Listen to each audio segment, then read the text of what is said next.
The Triple M Grill Team. Turn Gus, MG and Matty on 6 till 9 weekdays. G'day, Bozza. How are you, champion? Good, thank you, boys. Good morning to you all. Now, the Socceroos, mate, the first 15 minutes, we're just thinking, oh, my God. And then in the end, mate, the next 75 minutes, we dominated. In the end, we're a bit unlucky not to get a result.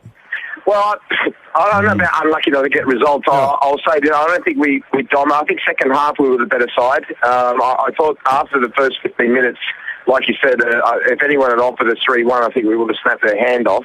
And I thought Chile did take their foot off the pedal a little bit and allowed, and thank God for him, Tim Cahill to score that superb goal. Yeah. And then we definitely had them rattled. I would say for a good portion of the second half, we were the better side, and I thought that the save by their goalkeeper, Bravo, from Bresciano, I thought that was a turning point.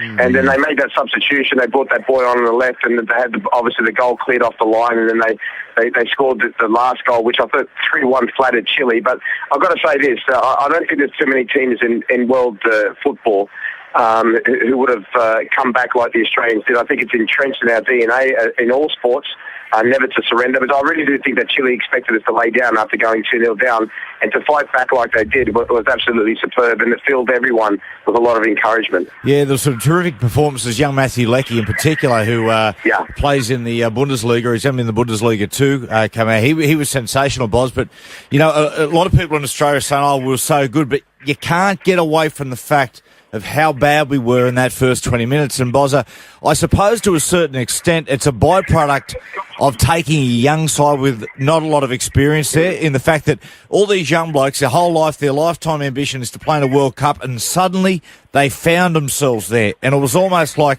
for them probably in the first 20 minutes, they just couldn't find their bearings. And yeah, as usual, Matty, you're absolutely spot on, and it is a byproduct of it. I mean, I don't think it would have mattered. Like, we've got a young side. I don't think it would have mattered which side, even if we kept faith with the old guard. What would have happened in this group? We're in a very tough group, and we're in a period of transition, and Ange decided obviously to go with the young squad, probably having that in the back of his mind. And you're right, the first 15, 20 minutes or so, a lot of people were saying they were overall. I think they were just completely outplayed. I think they didn't realise probably until they were out there. It sometimes happens like that when you're young, like you said. You get on the pitch and you start to think to yourself, hang on a minute, it's a bit surreal. This is not a dream. This is actually happening to us. But to show the fortitude to come back from that, I thought that was amazing, because I really feared for the worst. After they scored the second goal, I remember looking around the supporters and I'm thinking to myself, I really am praying to God that this is not going to be a 4 or 5 or 6er.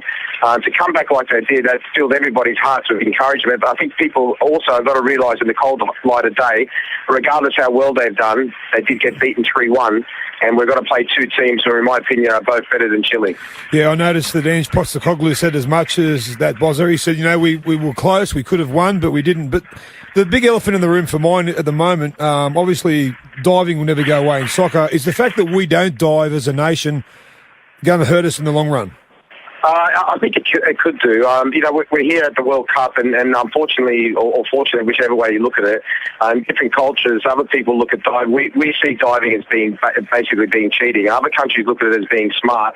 And unfortunately, it comes down to one man, and that's the referee. And I can understand totally what he's saying. I mean, Timmy had a really good claim for a penalty in the second half, and you tend to think to yourself, if that was maybe somebody from another culture, maybe they would have went down, but I wouldn't change that.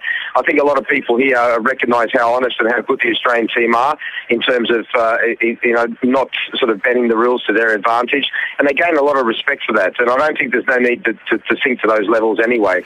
But like I said, there's another very tough game to come against a team who beat the reigning world champions 5-1, and who might just be the dark horse for the tournament, who no one talked about. Mark Bosnich, mate, loving your work, and mate, enjoy yourself over there, Boz, and we'll get you in as soon as you get back. Go on, Bozza.